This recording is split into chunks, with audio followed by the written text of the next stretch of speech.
مجھے کسی نے گیتا کی ایک آسان ٹرانسلیشن بھیجی، جو میں نے پڑھنی شروع کی تو دروازے کھلتے گئے، کھڑکیاں کھلتی گئیں، اور بیسک سوال یہ تھا میرے ذہن میں کہ اللہ نے سب کو پیدا کیا ہے اور اللہ بہت ہی رحیم ہے، کریم ہے، بہت ہی کائنڈ ہے. تو پھر میں یہ سوچتا تھا کہ پھر ایک کائنڈ ہے، وہ کہتا ہے کہ جو کلمہ نہیں پڑھتا اس کو میں جہنم کی آگ میں جلاؤں گا. تو میں سوچتا تھا کہ یار میرے بچے ہیں، اگر اس میں سے ایک بچہ میری بات نہیں مانتا تو کیا میں اس کو آگ میں جلا سکتا ہوں؟ تو جب میں ایک انسان نہیں کر سکتا تو وہ رحیم و کریم کیسے یہ کر سکتا ہے؟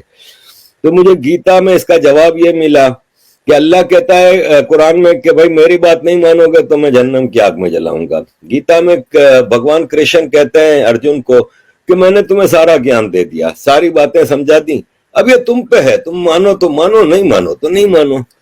اسی طرح قرآن میں ہے کہ آپ صرف ایک اللہ کی عبادت کرو گے، باقی اگر کسی کی عبادت کرو گے تو آپ جہنم میں جاؤ گے.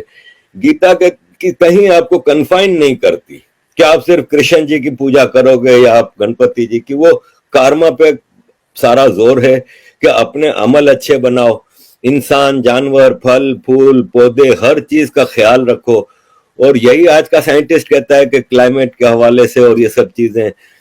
گیتا کہتا ہے کہ نرم صاف ستھری فوڈ کھاؤ، وہی آج کل بایو فوڈ کے اوپر بہت زیادہ زور ہے. تو یہ سارے جوابات مجھے گیتا سے ملنے لگے.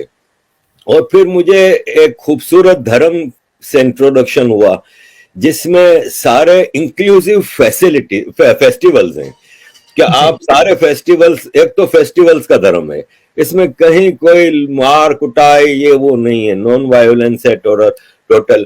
اور اس میں انکلوسیو ہے کہ آپ سب کو دیوالی کی برفی کھلائیں، آپ سب کے ساتھ مل کے ہولی منائیں، دیوالی منائیں، یہ وہ. مسلمان کہتا ہے نہیں صرف ہمارے فیسٹیول مناؤ، باقی فیسٹیول منانا حرام ہے. اس طرح کی کئی چیزیں مجھے کئی سیکھ ملی جس سے مجھے یہ فیل ہوا کہ یہ جو ہندو دھرم ہے نا، سناتن فلسفی، یہ ایسا نہیں ہے جیسے ابراہمک ریلیجن میں ہے کہ ایک آدمی آتا ہے اور کہتا ہے کہ میں جی ہوں پروفٹ، مجھے اللہ نے بھیجا ہے اور مجھے یہ کتاب دی ہے اور یہ آسمان سے اتری ہے اور یہ رولز آف لائف ہیں، یہ آپ نے ہر حالت میں فالو کرنے اور تلوار کے زور پہ. جبکہ سناتن 50,000 سال کے ایوولوشن سے بنا ہے اور یہ ایک دن میں ایک کتاب میں ایک آدمی نے آ کے نہیں دیا ہے. اس میں وید آئے، پرانے آئے، گیتا، رامائن، اس میں مختلف دور میں مختلف سیکھ دی گئیں اور ایک بیسک آئیڈیولوجیکل فیض ڈیولپ ہوا جس میں کہیں بھید بھاؤ نہیں ہے. ٹھیک ہے بعد میں کوئی کہتا ہے کاسٹ سسٹم آیا، یہ سب پولیٹیکل ہے. اور یہ جب انویڈرز کا زمانہ تھا اس میں ان چیزوں کو زیادہ ایکسپلوئٹ کیا گیا تاکہ مالائن کیا جائے ہندوازم کو، اور ابراہمک ریلیجن جنہوں نے یہاں پہ انویژن کیے تھے وہ اپنے آپ کو یہاں پہ فیمس کر سکیں یا ایڈجسٹ کر سکیں یا آکوپائی کر سکیں. تو باقی ادروائز میں نے دیکھا ہے کہ جیسے عورتوں کے حوالے سے سب سے زیادہ مجھے مشکل یہ آتی ہے کہ دیکھیں دنیا کی 50% پاپولیشن ہے نا وہ عورتیں ہیں، لیڈیز ہیں، فیمیل ہیں، مہیلائیں ہیں.